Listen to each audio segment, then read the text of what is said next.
Assalamualaikum warahmatullahi wabarakatuh. Rekan-rekan mahasiswa, pada kesempatan hari ini kita bertemu kembali dalam mata kuliah Hukum Dagang. Dan pada hari ini bahasan kita adalah soal surat kredit berdokumen dalam negeri. Peraturan BI nomor 5/6/PBI/2003 tentang surat kredit berdokumen dalam negeri, ya, yang disingkat dengan SKPDN, adalah setiap janji tertulis berdasarkan permintaan tertulis pemohon yang mengikat bank pembuka untuk yang pertama melakukan pembayaran kepada penerima, yang kedua memberikan kuasa kepada bank lain untuk melakukan pembayaran kepada penerima, yang ketiga memberi kuasa kepada bank lain untuk menegosiasi wesel yang ditarik oleh penerima atas penyerahan dokumen sepanjang syarat dalam SKPDN dipenuhi. Tujuan penerbitan SKPDN adalah yang pertama memberikan jaminan secara tertulis yang berlandaskan hukum, yang kedua melakukan pembayaran kepada pihak penjual barang, yang ketiga mengaksep atau menegosiasi wesel-wesel yang ditarik oleh si penjual, dan yang keempat memberikan kuasa kepada bank lain untuk melakukan pembayaran, mengaksep atau menegosiasi wesel-wesel. Manfaat SKPDN yang pertama, ya, penerima jaminan tidak akan menderita kerugian bila pihak yang dijamin melalaikan kewajiban karena penerima jaminan akan mendapatkan pembayaran dari bank. Yang kedua, memperlancar arus pengadaan barang dalam negeri dari satu tempat ke tempat yang lain. Terus berikutnya adalah bank melayani pengusaha yang berorientasi ekspor dalam memberikan fasilitas SKPDN baik untuk penerbitan maupun penerimaan SKPDN. Berikutnya adalah pengiriman barang lebih terjamin sebagai sarana untuk memperlancar transaksi perdagangan dalam negeri, dan yang berikutnya adalah sebagai alternatif fasilitas pembiayaan. Para pelaku SKPDN yang pertama adalah pembeli barang, pembuka letter of credit dalam negeri, ya. Yang kedua, bank penerbit LC dalam negeri, ya. Yang ketiga, bank pembayar. Yang keempat, penjual barang, ya. Dan yang kelima, perusahaan pengangkutan atau ekspedisi. Bentuk dan sifat SKPDN hanya dapat diterbitkan dengan kondisi tidak dapat diubah atau ditarik kembali atau dibatalkan tanpa persetujuan dari bank pembuka, ya, bank perkonfirmasi dan penerima.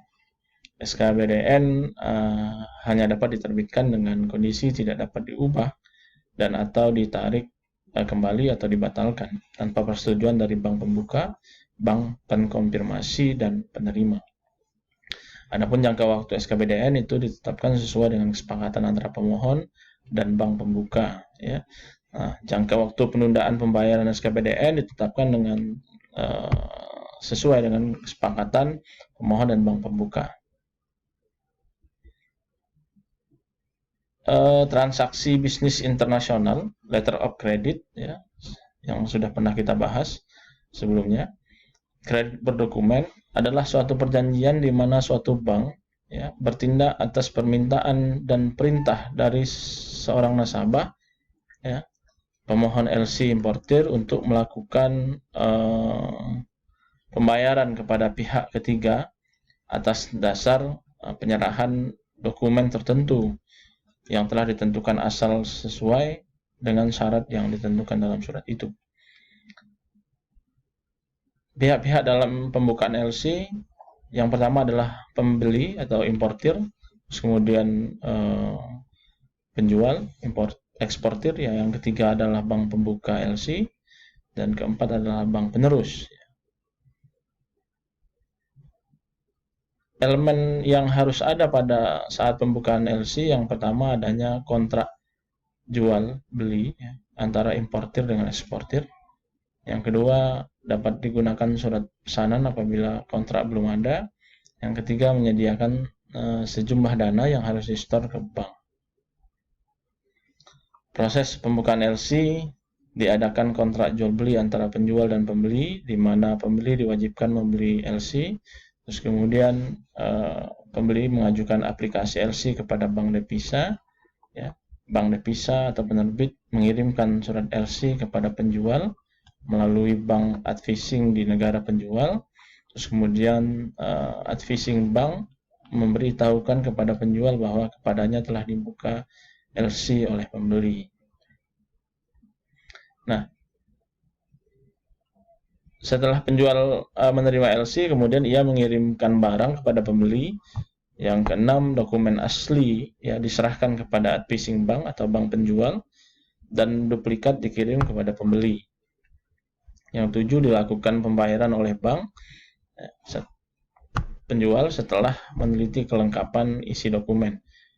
Dokumen yang telah diterima oleh bank penjual kemudian dikirim kepada bank pembeli. Nah, setelah menerima dokumen bank, pembeli ya membayar kepada bank penjual. Pembeli membayar semua kewajiban kepada bank pembeli setelah dinotifikasi oleh bank pembeli bahwa semua isi dokumen telah datang. Yang berikutnya adalah bank pembeli mengirim dokumen asli kepada pembeli berdasarkan dokumen mana yang dapat diminta dari pengangkut. Itu proses pembukaan LC. Dan itu untuk sementara yang bisa kita sampaikan rekan-rekan mahasiswa, dan saya Hedi. Wassalamualaikum warahmatullahi wabarakatuh.